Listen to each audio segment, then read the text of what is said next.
All of his co-workers were gone. What could it mean? Stanley decided to go to the meeting room. Perhaps he had simply missed a memo.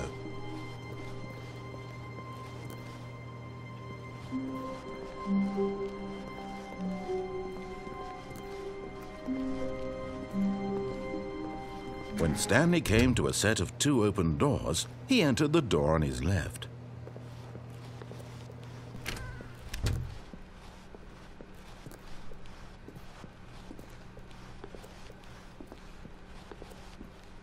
Yet there was not a single person here either. Feeling a wave of disbelief, Stanley decided to go up to his boss's office, hoping he might find an answer there. Coming to a staircase, Stanley walked upstairs to his boss's office.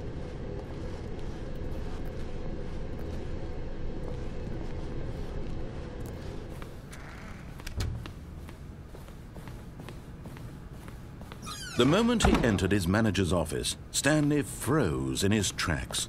Not a living soul anywhere. Could he really be all alone? This was too much for Stanley to take. Too much for any man to take. He fell to his knees, bursting into half moans, half sobs, the guttural retching of life from a man denied any hope, any reason to keep going. Here on the floor he lay prone, paralyzed by fear for nearly a full hour. But when at last he began to move about and survey the situation, he found a keypad behind the boss's desk. What could it mean? Was it a sign of hope for Stanley's future? Alas, it was not. For although this keypad guarded the terrible secret of Stanley's past, it had been assigned a 4-digit code so devious and so random that no man could ever hope to guess it. 2845. Statistically, nearly impossible, yet incredibly, by simply pushing random buttons on the keypad, Stanley happened to input the correct code by sheer luck. Amazing.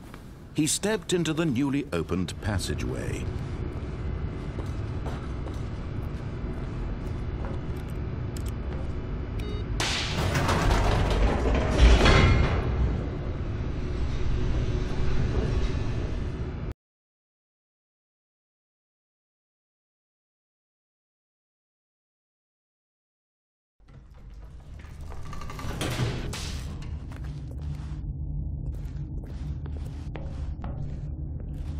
Stanley walked straight ahead through the large door that read Mind Control Facility.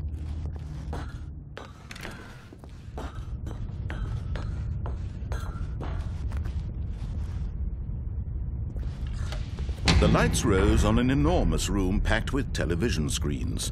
What horrible secret did this place hold? Stanley thought to himself. Did he have the strength to find out?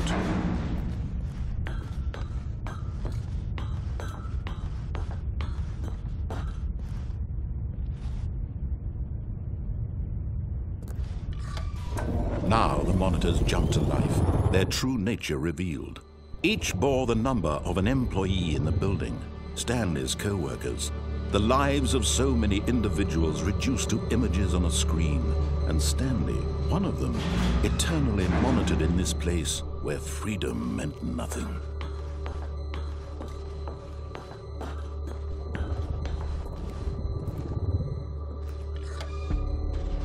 This mind control facility, it was too horrible to believe. It couldn't be true.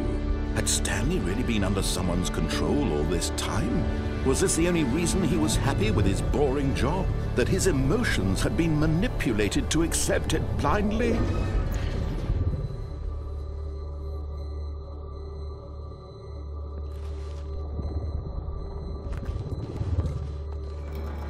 No.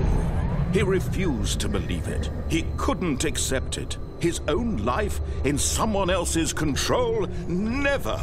It was unthinkable, wasn't it? Was it even possible? Had he truly spent his entire life utterly blind to the world? But here was the proof. The heart of the operation. Controls labeled with emotions. Happy, or sad, or content. Walking, eating, working, all of it monitored and commanded from this very place. And as the cold reality of his past began to sink in, Stanley decided that this machinery would never again exert its terrible power over another human life, for he would dismantle the controls once and for all.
And when at last he found the source of the room's power, he knew it was his duty, his obligation, to put an end to this horrible place.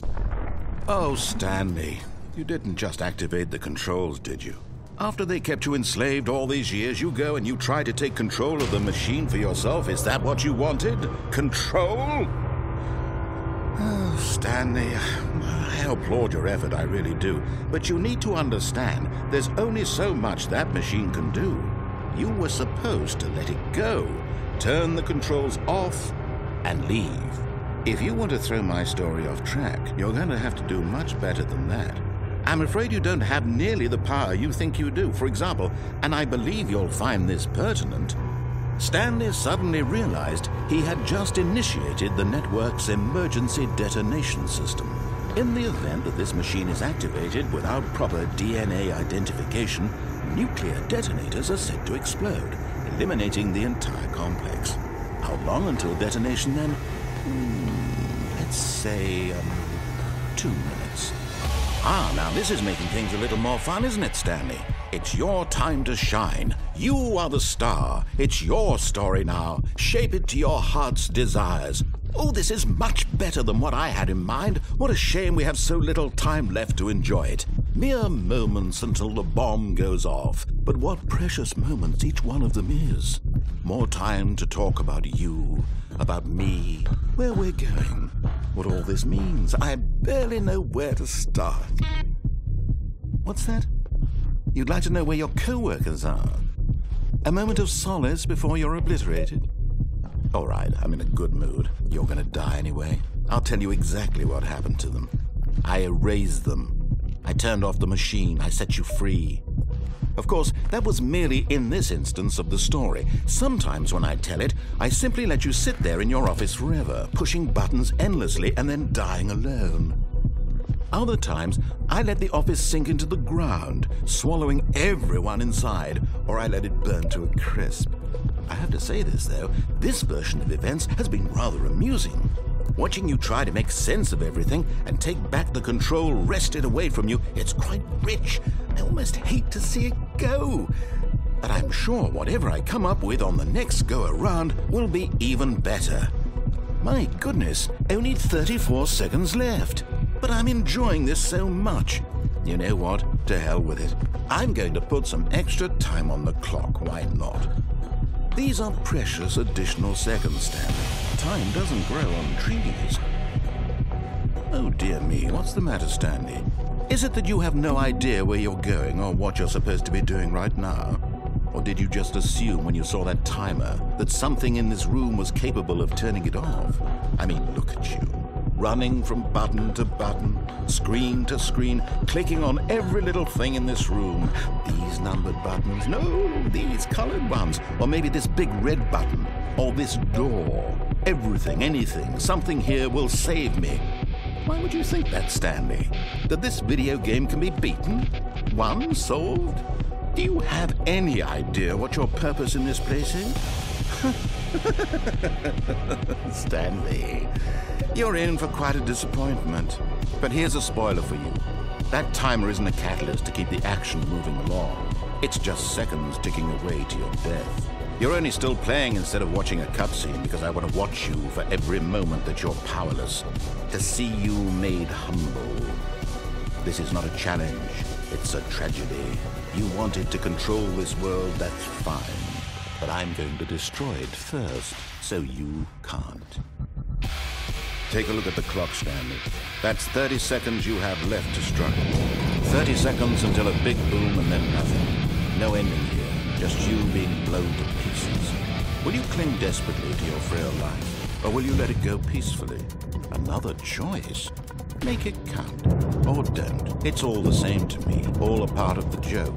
And believe me, I will be laughing at every second of your inevitable life from the moment we fade in until the moment I say, happily ever up.